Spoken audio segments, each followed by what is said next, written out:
చారెడు చారెడు సంపెంగ పువ్వులు సందామావయ్యలో సందామావయ్యలో దోసెడు ఆనిత ఉష్ణమైన గోధుమ కన్నులు మరియు మృదువైన చిరునవ్వుతో ఉన్న యువ తల్లి తన నూతన జన్మించిన కుమారుడు బాబ్లును తన కాళ్లలో సున్నితంగా క్రేడల్ చేసింది.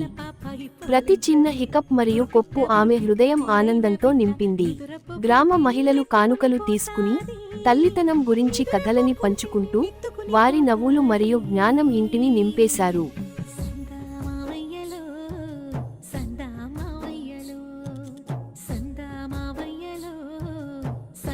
సూర్యుడు కొండల వెనుక ముడుచుకుంటూ ఉన్నప్పుడు అనిత బాబ్లువును తన మోకాలిపై నెమ్మదిగా దింపుతూ చుట్టూ ఉన్న గ్రామపు శాంతియుత లయను అనుభవించింది.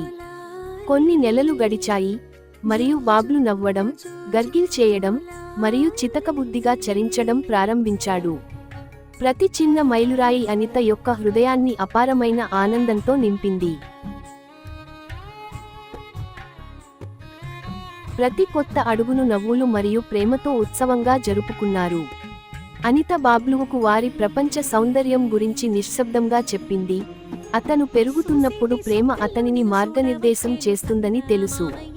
గ్రామం గుండెలో, కొబ్బరి చెట్ల నీడలో మరియు అనేక సూర్యాస్తమయాల మృదువైన ప్రకాశంలో అనిత మరియు బాబ్లు తమ రోజులను పంచుకుంటూ జీవితం మరియు ప్రేమ యొక్క నిశ్శబ్ద మాయాజాలాన్ని అన్వేషించారు.